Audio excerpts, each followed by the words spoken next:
Bismillahirrahmanirrahim. Assalamu alaikum. I am Nimra Zafar. The topic which is under discussion today is the reasons behind the failure of democracy in Pakistan. सबसे पहले तो हम इस बात को देखते हैं that what the democracy actually means. Democracy है क्या? Democracy का मतलब है rule of majority, ठीक है, जो कि आज सिर्फ बराए नाम रह गया है. डेमोक्रेसी क्या एक्चुअली हमारी कंट्री में एग्जिस्ट करती है या नहीं करती, और अगर नहीं करती तो उसकी रीज़न्स क्या हैं, आज हम इस लेक्चर में ये देखेंगे. सबसे पहले तो डेमोक्रेसी है क्या.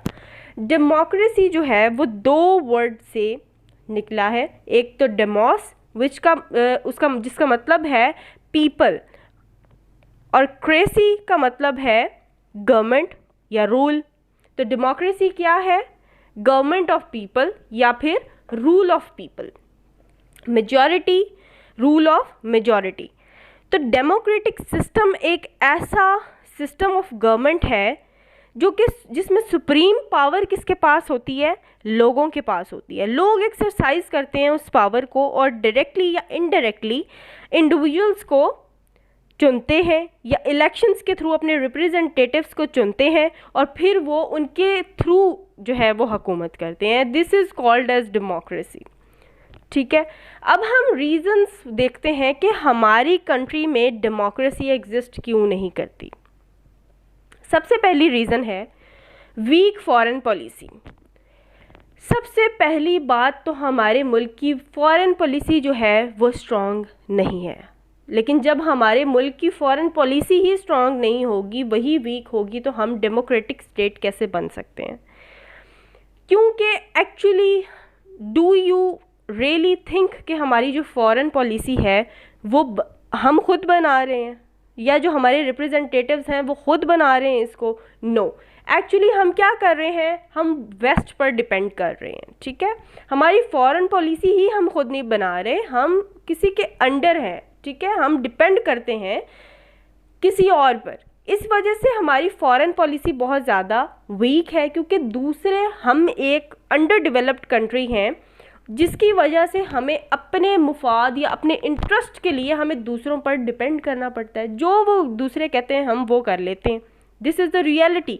ठीक है, जिसकी वजह से हम अपनी फॉरेन पॉलिसी तक खुद नहीं बना सकते. तो ये एक रीज़न है एक डेमोक्रेटिक स्टेट ना होने की वजह से. दूसरी रीज़न क्या है? Incomplete term of prime minister. आज तक जितने भी प्राइम मिनिस्टर आए हैं, किसी एक ने भी अपनी 5 ईयर्स की टर्म जो है उसको कंप्लीट नहीं किया. क्यों नहीं कंप्लीट किया?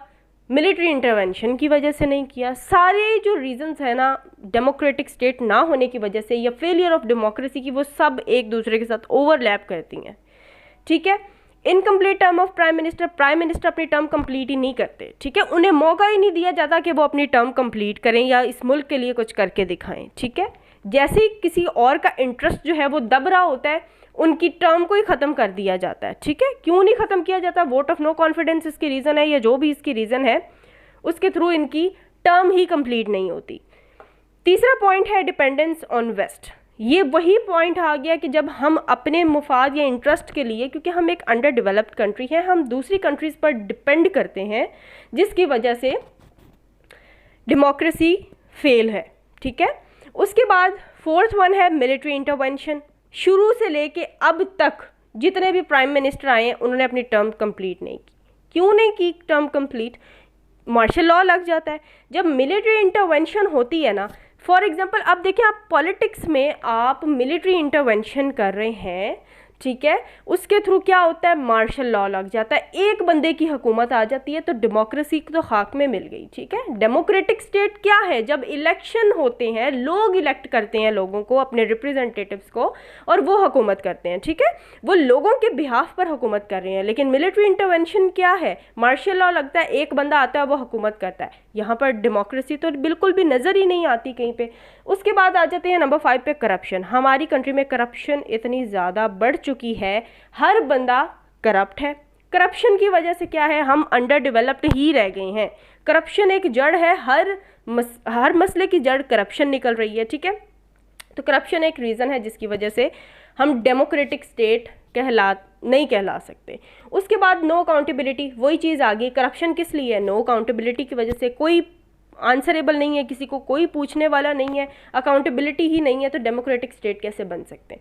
उसके बाद पॉलिटिकल इंस्टेबिलिटी, आज के दौर में भी देख लें, हमारे मुल्क में शुरू से लेकर अब तक पॉलिटिकल अनस्टेबिलिटी ही नहीं ख़त्म होती। हर पार्टी जो आती है वो अपने मुफाद की बात करती है, जो बंदा आता है उसको अपने इंटरेस्ट नज़र आते हैं, लोगों के इंटरेस्ट नहीं नज़र आते। बज़ाहिर तो वो लोगों से ही इलेक्ट होकर आया है, लेकिन लोगों के इंटरेस्ट के लिए वो काम नहीं करते।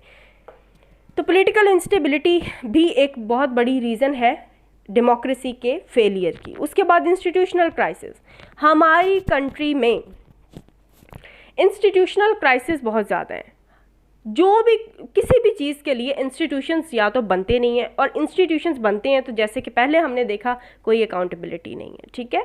इंस्टीट्यूशनल क्राइसिस होने की वजह से बहुत ज़्यादा डेमोक्रेसी फेल हो जाती है। उसके बाद रिलीजियस फैक्टर्स, जो भी रूल करने के लिए आगे आता है या हुकूमत करने के लिए आगे आता है, वो अपने इंटरेस्ट को देखते हुए रिलीजियस फैक्टर्स को बीच में लेके आता है, रिलीजन को यूज़ करता है ताकि वो पावर में आ सके। और जब रिलीजन को यूज़ करके आप पावर में आते हैं लेकिन आपका मकसद डेमोक्रेसी ना हो, तो ये भी एक फैक्टर हो सकता है फेलियर ऑफ डेमोक्रेसी का। उसके बाद आ जाता है ब्लेम ऑन ईच अदर। ये जो ब्लेम गेम है, एक दूसरे पर इल्ज़ाम लगाना, एक हुकूमत आती है वो दूसरे पिछले वाली पर इल्ज़ाम लगाती है कि मेरी वजह से ये काम नहीं हुआ, उनकी वजह से ये काम हुआ है। तो जब ब्लेम एक दूसरे पर चलता रहेगा और लोगों के इंटरेस्ट के बारे में नहीं सोचा जाएगा तो फिर मसाइल पैदा होंगे। उसके बाद फ्यूडलिज़म आ जाता है। फ्यूडलिज़म क्या है? ये जो फ्यूडल लॉर्ड्स होते हैं, जागीरदार होते हैं, इनके पास क्या होता है? पावर, ठीक है।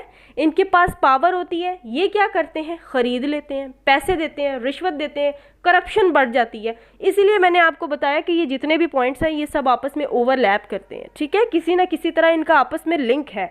फ्यूडल लॉर्ड्स के क्या है? उनके पास पावर बहुत ज़्यादा है, वो पैसे के थ्रू हर काम करवा लेते हैं, ठीक है। तो यहाँ पर लोगों का इंटरेस्ट नहीं देखा जाता, यहाँ पर करप्शन होती है, अकाउंटेबिलिटी नहीं है, हर चीज़ में इंस्टेबिलिटी है। उसके बाद आ जाते हैं एक्सट्रीमिज़म, टेररिज्म, एक्सट्रीमिज़म, इन जैसे ये जो मसाइल हैं, ठीक है, ये क्यों पैदा हो रहे हैं? इन मसाइल के पैदा होने की वजह से डेमोक्रेसी पर बहुत बुरा असर पड़ता है, ठीक है। उसके बाद आ जाता है नंबर 13 पर लैक ऑफ डायनामिक लीडरशिप। कायदे आज़म की डेथ के बाद से अब तक आई डोंट थिंक सो कि हमारी कंट्री में कोई ऐसा लीडर आया है जो लोगों के बारे में सोचे, जो आवाम के बारे में सोचे। तो डायनामिक लीडरशिप ना होने की वजह से हमारी कंट्री को इन मसाइल का सामना करना पड़ता है, ये भी एक बहुत इंपॉर्टेंट फैक्टर है। उसके बाद आ जाते हैं नंबर 14 है वीक इंफ्रास्ट्रक्चर। वीक इंफ्रास्ट्रक्चर होने की वजह से जब कहीं पर कुछ इन्वेस्टमेंट नहीं हो रही, जब करप्शन हो रही है, अगेन वही बात है, कोई अकाउंटेबिलिटी नहीं है, हमारा इंफ्रास्ट्रक्चर जो है वो बहुत ज़्यादा वीक है, तो हम डेमोक्रेटिक स्टेट नहीं बन सकते। उसके बाद नंबर 15 आ जाता है low level of political socialization. Political socialization बिल्कुल भी नहीं है, लोगों को अवेयरनेस बिल्कुल भी नहीं है पॉलिटिक्स की, किसी को नहीं पता कि एक्चुअली में पॉलिटिक्स भी क्या है।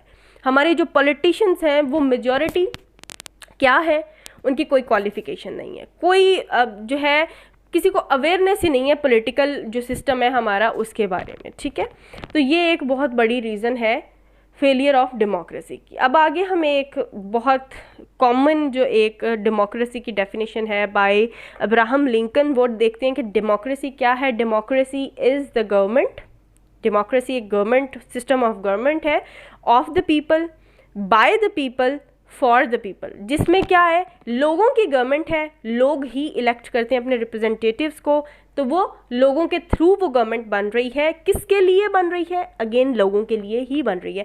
तो ये डेमोक्रेसी है जिसका सबसे बड़ा मकसद क्या है? अवाम की खुशहाली, जिसका सबसे बड़ा मकसद क्या है? लोगों के इंटरेस्ट को देखना, ना कि अपने इंटरेस्ट को देखना। तो जब तक हम लोगों के इंटरेस्ट को नहीं देखेंगे, जब तक हम अपने इंटरेस्ट से बाज नहीं आते या अपने इंटरेस्ट को हम मद्देनज़र नहीं रखते, तब तक हम एक डेमोक्रेटिक स्टेट नहीं बन सकते।